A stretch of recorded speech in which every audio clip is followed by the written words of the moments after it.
जानती है पाकिस्तान को भारत ने ऑपरेशन सिंदूर में खूब मारा था, लेकिन क्या पूरी दुनिया यह जानती है कि पाकिस्तान अचानक सीज फायर के लिए क्यों गिड़गिड़ाने लगा?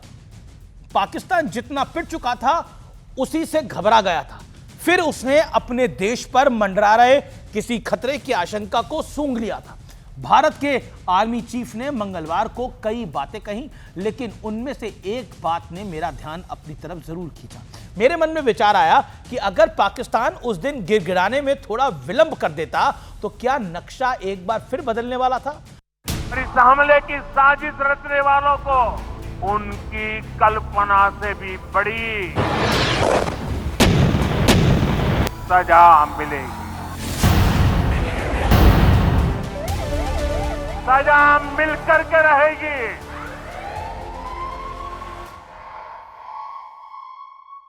नमस्कार व्यूअर्स, मैं हूं अमीश देवगन। सत्य और तथ्य में आज बात होगी राज की। राज यानी सीक्रेट की। इसके ना जाने कितने चेहरे होते हैं और असल चेहरे का खुलासा तब तक नहीं होता जब तक उस राज का हमराज सामने ना आ जाए। और थल सेना अध्यक्ष उपेंद्र द्विवेदी उस राज के हमराजों में से एक हैं। यही वजह है उन्होंने जो कुछ कहा उस पर भरोसा ना करने का एक भी कारण नहीं है। जनरल उपेंद्र द्विवेदी ने एक के बाद एक कई बड़ी और विस्फोटक बातें देश के साथ शेयर करी हैं। हो सकता है सुबह से व्यस्त हूं, आप सुन नहीं पाए हो, लेकिन उनमें से एक बात मेरे जहन में अटक गई। वो बात ही थी कि पाकिस्तान को जैसे ही यह समझ आया कि उसके पैरों के नीचे से जमीन खिसक रही है, तुरंत हाथ जोड़ लिए। In general Dwivedi's words, when they connected the dots, they said that the time has come to stop this war here.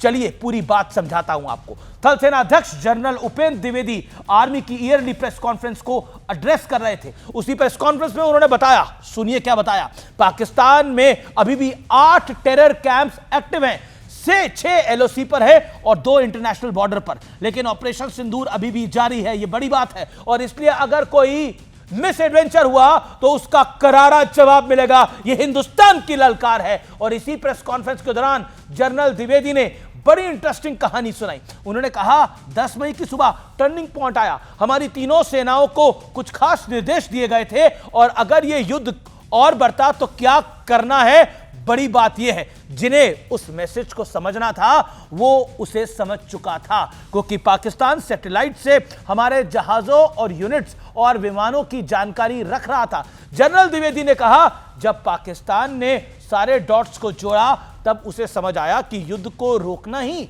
इस समय सबसे सही है, यानी सही समय आ चुका है।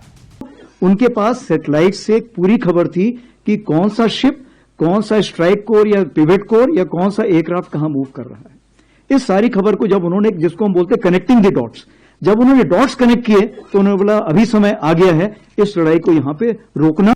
आप भी डॉट्स को जोड़कर देखिए, ऐसी कौन सी इंफॉर्मेशन भारतीय सेनाओं की, कौन सी मूवमेंट पाकिस्तान ने देख ली थी जिसके बाद उसकी रूह कांप गई और फिर उसने सऊदी अरब और अपने अमेरिकी बॉसेस के पैरों को तब तक नहीं छोड़ा जब तक संघर्ष विराम नहीं हुआ। जो लोग कहते हैं ना मोदी ने ये नहीं किया, मोदी ने वो नहीं किया, आज सेना अध्यक्ष ने डंके की चोट पे कहा हमें खुली छूट मिली थी पाकिस्तान को निस्तेनाबूद करने की, पाकिस्तान पर कार्रवाई करने की, यानी खुली छूट थी। पाकिस्तान के पार्ट टाइम पॉलिटिशियन, पूर्व पत्रकार, पूर्व पीसीबी चीफ और पॉलिटिकल कमेंटेटर नजम सेठी ने कहा है कि पाकिस्तान परंपरागत युद्ध में भारत से कभी नहीं जीत सकता, इसलिए वो परमाणु बम के नो फर्स्ट यूज पॉलिसी पर हस्ताक्षर नहीं करता। अब इससे डायरेक्ट क्या सुनना बचा था?